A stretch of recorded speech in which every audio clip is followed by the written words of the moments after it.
Only na na shelf there ba. A confirmation, a pure confirmation. Na free hospital Mathias Ekperima is a scam.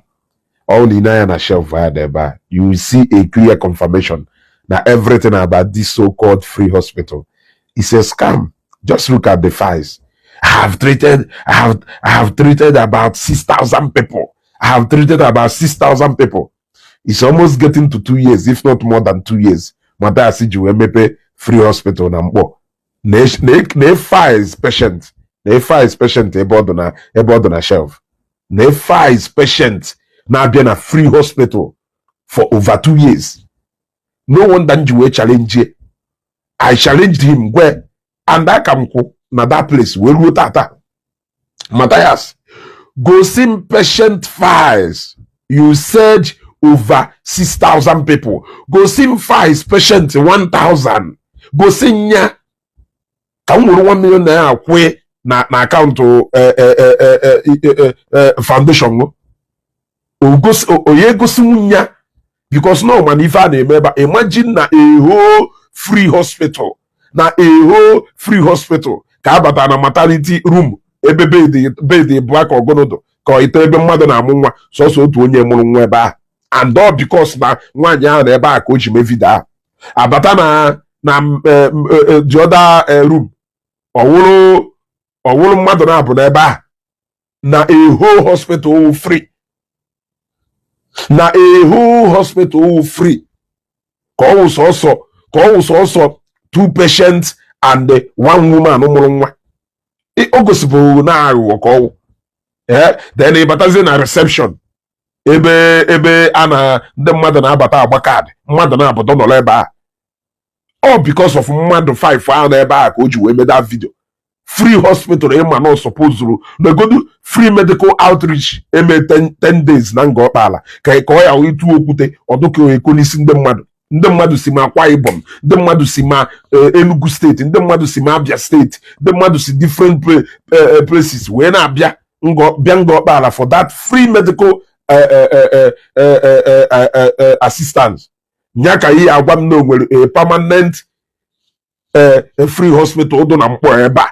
Na ndị mmadụ enwere ntị mana ije na teaching hospital ọ na-ekwu ije na private hospitals niile dị na Mkpọ doma na Ọnịsha doma na Nnewi na ebe niile ọ na-ekwu question ya ajụzi onwe gị ụwụ nke Mathias a ọwa wufu na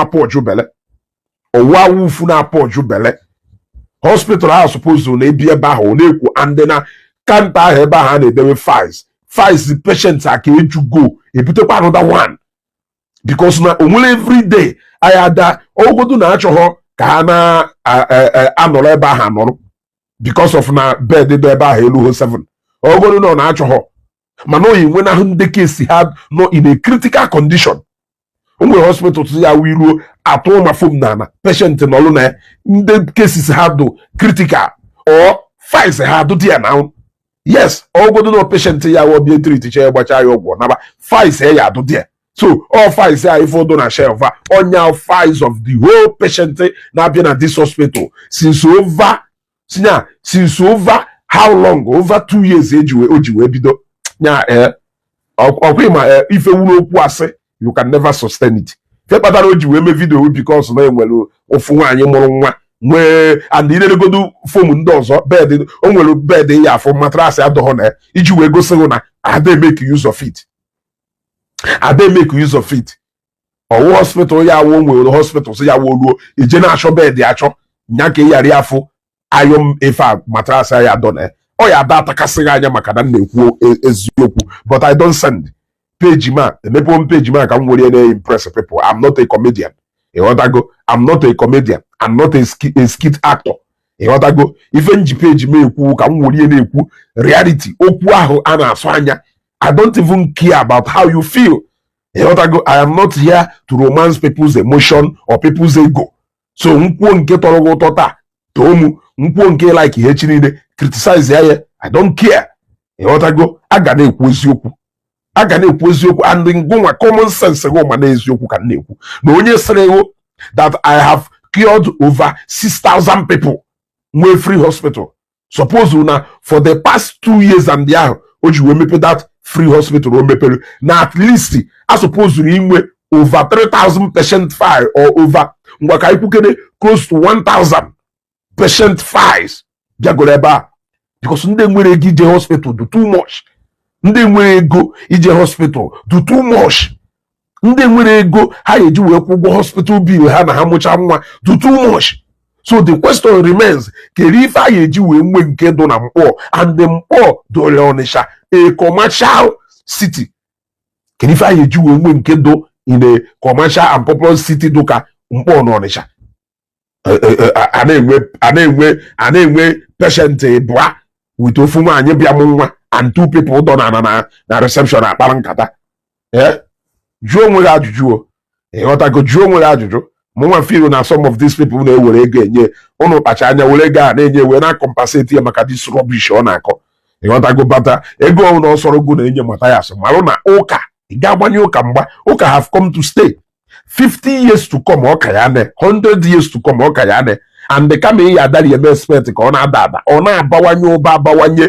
Ịghọtago, ọnya ka ndị nwere overflow si carry Mary Foundation ka ha rụọ more capacity ya daba ndị mmadụ. Ndị nwe 1,000 capacity na expand it to 5,000 capacity. Ndị nwe 10,000 capacity na expand it to 20,000. Ndị nwe 50,000 na expand it to 100,000. So ụka wụ expansion ka ọ na-eme. Onwere mgbe ọ na-etikpọzi etikpọ. There is nothing you can do about that. Ọkwa ndị Zion si na Lagos na-achọ ije na nga ọkpala ebe ha ya emesapụ ahụ. That is expansion. Ịghọtago, that is expansion. Kpọọ ya ebe niile onye ọbụla na-achọzi ebe ọ ya emesapụ ahụ. Yes, because the ministry abịago na ọbịago, ụka abịago na ọbịago. Ndị suppose ụlọ ịgbanye mgba anọghọ n'ọṅụgụ nwa ndụka. So iwere ego je na-enye because na ị na-asọ achọ ka ị na-sponsor nonsense niile ọ na-eme nke iji ọsọ mara ma na-agafusi ego agafusi. The reality is that Oga free hospital, free medical attention is a lie, it's a scam. Ọ dị eme na patient files dị ebe a gụọ ya ọnọdụ one for 2 years and does it mean that people need your free medical assistance?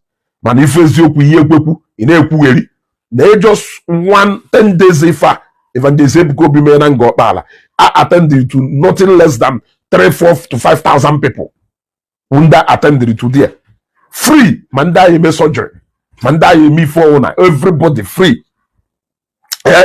All cover home unina Mathias na-eti for over how long? No na akionya. If you tell these people to provide the database, they provide it immediately because it is there. All those people are attended to in different areas as we need the medical assistance. Their database is down there, so you don't need to stress yourself to show it. Now, maybe in a hospital, how will you know? Patient file a full source of matter no onye bia show a ewepụta file ya. Very simple. Nke a nothing. Ọbịa hụ na inwe system ka asị nọ na system. Nothing. Nothing. M ga ya eziokwu a ka mma ada ekwuo. Ụda na ọsọrọ ụnụ ma ọ n'ọsọrọ ụnụ. Ịghọtago? Ụda na ọsọrọ ụnụ nọrọ ọsọrọ ụnụ. Mathias medical whatever free. It's a scam. There is no free hospital onwere anywhere. Asị ka ọwụ. Ife ahụ propaganda. Ịghọta ife m na-agwa. This is Ezugo.